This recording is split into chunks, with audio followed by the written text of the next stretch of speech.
ઉમ્મીદ. આપણે ઉમ્મીદ કોનાથી રાખવી જોઈએ? પોતાનાથી કે પછી પારકાઓથી?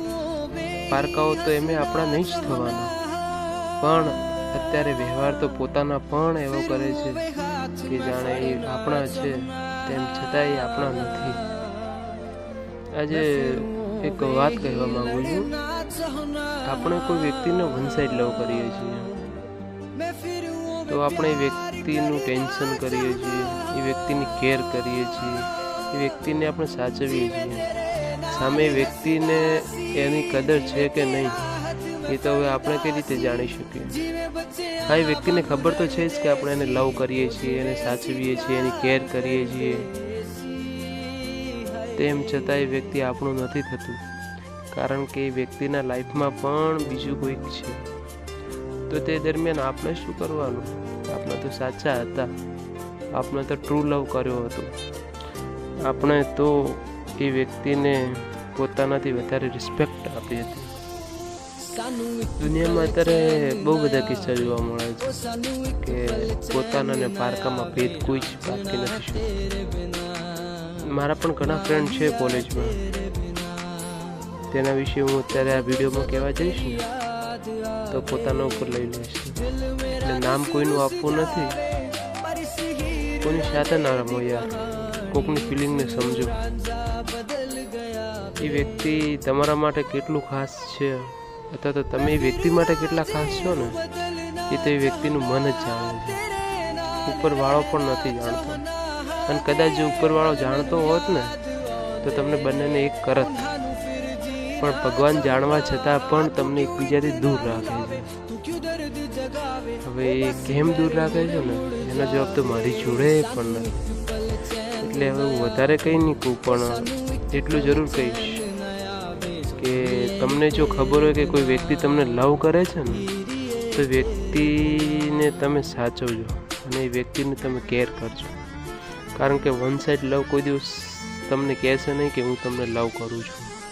એટલે વન સાઈડ લવમાં એટલું જરૂર તમે ધ્યાન રાખજો, જો તમને જાણ હોય તો તમે વ્યક્તિની કેર કરો, રિસ્પેક્ટ કરો, એ વ્યક્તિને જોડે તમે વાત કરો.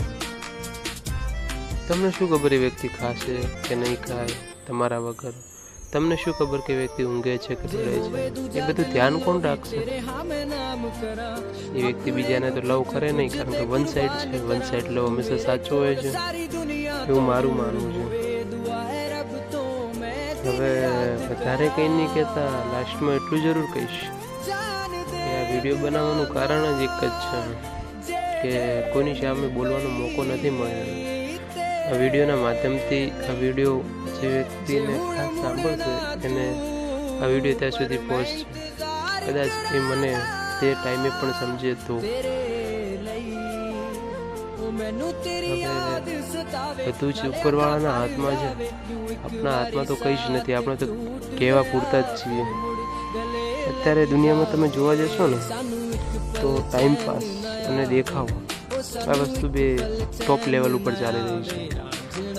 વ્યક્તિ દેખાવો કરશે અને ટાઈમપાસ કરશે ને તો એ તમને સારું લાગશે, એ તમને ગમશે. પણ લોયલ વ્યક્તિ હશે તો એ તમને નહીં ગમે, કારણ કે અત્યારે જમાનો લોયલનો નથી, સાચાનો નથી.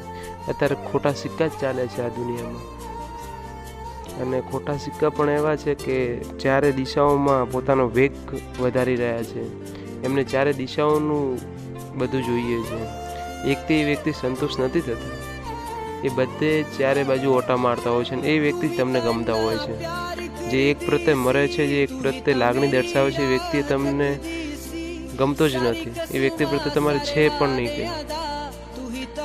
અત્યારે શું છે કે બધું ટ્રેન્ડિંગમાં ચાલે છે.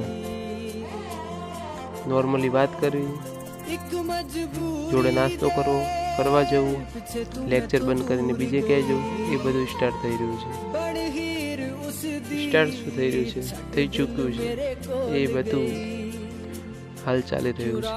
પણ સમજો કે તમે દૂર છો, તમારી કોલેજ દૂર છે, તમે એ જગ્યા ઉપર નથી, બીજી જગ્યા ઉપર છો, તો એ તમારું વન સાઈડ લવ તમારું ટેન્શન કરે છે. એને ખાતું હશે કે નહીં ખાતું હોય, એ હાલ શું કરતી હશે, એને કેવું ફીલ થતું હશે, એને કંઈ થયું તો નહીં હોય, એને તાવ તો નહીં આવ્યો હોય, એ બધા પ્રશ્નનો જવાબ એને આપશે કોણ? આટલા બધા ક્વેશ્ચન તો થવાના જ છે. વન સાઇડ લવ હશે ને ત્યાં એક જણો એ લવને ચૂકવવા માટે છેલ્લી હદ સુધી જઈ શકશે.